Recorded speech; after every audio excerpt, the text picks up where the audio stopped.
साहेबांच्या आव्हानानंतर तुम्ही स्वतः आज इलेक्ट्रिक कारने प्रवास केला.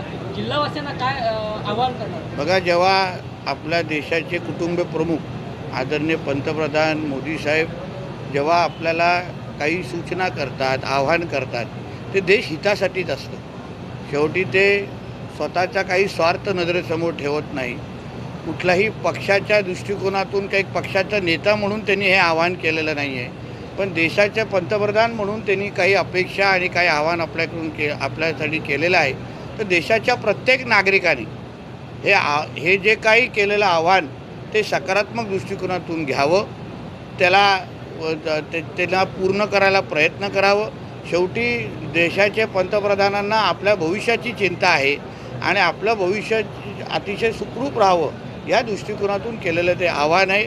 म्हणून आम्ही जसं काल आपल्या आदरणीय मुख्यमंत्री साहेब टू व्हीलरने विधानभवनात गेले, मी चालत गेलो, तर आजही आमच्या जिल्ह्यामध्ये सिंधुदुर्ग जिल्ह्यामध्ये येत असताना EV गाडीने प्रवास करणं हे मी आता सुरुवात केलेली आहे.